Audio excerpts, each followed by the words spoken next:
السلام علیکم ورحمۃ اللہ وبرکاتہ نحمد صلی اللہ رسول الکریم اما بعد اعوذ باللہ من الشیطان الرجیم بسم اللہ الرحمن الرحیم قل من یرزقکم من السماء والارض ام من یملک السمع والابصار ومن یخرج الحی من المیت ویخرج المیت من الحی ومن یدبر الامر فسیقولون للہ فقل افلا تتقون۔ ابھی آپ کے سامنے میں نے سورہ یونس کی آیت نمبر 31 تلاوت کی ہے۔ اس کا ترجمہ ہے، اے نبی آپ کہہ دیجئے کہ وہ کون ہے جو تمہیں آسمان اور زمین سے رزق پہنچاتا ہے، یا وہ کون ہے جو کانوں اور آنکھوں کا مالک ہے، اور وہ کون ہے جو زندہ کو مردہ سے نکالتا ہے اور مردہ کو زندہ سے نکالتا ہے، وہ کون ہے جو تمام کاموں کا انتظام کرتا ہے۔ تو وہ فوراً یہی کہیں گے کہ اللہ۔ یہاں پہ وہ جو ہے مشرکین، یعنی کہ مشرکین فوراً کہیں گے اللہ، تو آپ ان سے کہیے کہ پھر تم ڈرتے کیوں نہیں ہو۔ آیت کریمہ سے یہ معلوم ہوا کہ مشرکین اللہ کی خالقیت، مالکیت، رازقیت اور ربوبیت کو تسلیم کرتے تھے، جملہ امور کا مدبر اور منتظم اللہ کو مانتے تھے، لیکن اس کے باوجود مشرک تھے۔ اس کی وجہ کیا تھی؟ اس کی وجہ یہ تھی کہ الوہیت یعنی کہ عبادت میں وہ دوسروں کو شریک ٹھہراتے تھے، اس لیے وہ مشرک اور جہنمی قرار پائے۔ ایسی ہی دوسری آیت میں فرماتا ہے اللہ تعالیٰ، سورہ مؤمنون کی آیت نمبر 86 ہے، قُلْ مَنْ رَبُّ السَّمَاوَاتِ السَّبْعِ وَرَبُّ الْعَرْشِ الْعَظِيمِ سَيَقُولُونَ لِلَّهِ فَقُلْ أَفَلَا تَتَّقُونَ۔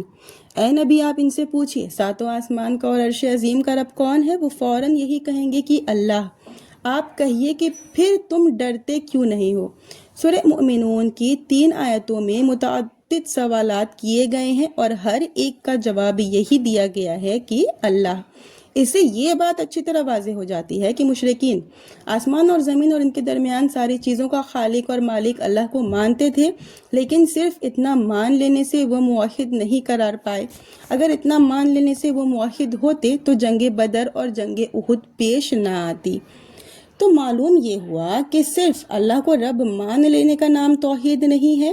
اس مقام پر پہنچنے کے بعد ہمیں اپنے ایمان اور عقیدے کا جائزہ لینے کی ضرورت ہے۔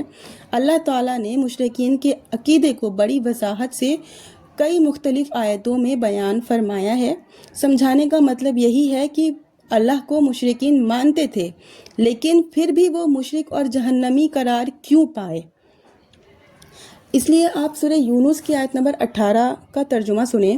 یہ لوگ اللہ کے علاوہ ایسی چیزوں کی بھی عبادت کرتے ہیں جو ان کو نقصان پہنچا سکیں اور نہ نفع پہنچا سکیں، اور کہتے ہیں کہ یہ اللہ کے پاس ہماری سفارشی ہیں۔ آپ کہہ دیجئے کہ کیا تم اللہ کو ایسی چیز کی خبر دیتے ہو جس کو اللہ تعالیٰ آسمان اور زمین میں نہیں جانتا؟ اللہ پاک ہے، اور جس کو یہ لوگ شریک ٹھہراتے ہیں اللہ اس سے بہت بلند ہے۔ آیت کریمہ سے یہ معلوم ہوا کہ مشرکین بھی اصل حاجت روا اور مشکل کشا اللہ ہی کو مانتے تھے۔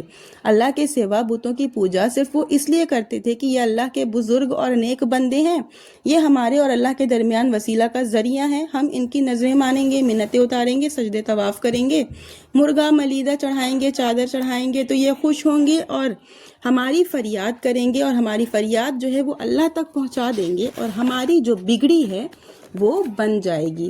اللہ نے فرمایا تم جنہیں اللہ کا سفارشی سمجھتے ہو، ان سے فائدے کی امید رکھتے ہو، حقیقت تو یہ ہے کہ وہ کسی طرح کی طاقت نہیں رکھتے، وہ خود تمہاری دعاؤں کے محتاج ہیں۔ تو جو خود محتاج ہے وہ کسی کو نفع اور نقصان کیسے پہنچا سکتا ہے؟ یہ بتاؤ کہ ہمارے معاشرے میں بہت لوگوں کا یہ عقیدہ ہوتا ہے جو ایسے چیزوں کو وسیلہ بنا کر اللہ سے دعائیں مانگتے ہیں۔ تو ان کے لیے یہ ویڈیو تھی۔ ویڈیو کیسی لگی مجھے کمنٹ میں ضرور بتائیے گا۔ پچھلی ویڈیو میں میرا تھوڑا تلفظ غلط ہو گیا تھا، آپ لوگوں نے اصلاح کی، اس کے لیے جزائے خیر ہے۔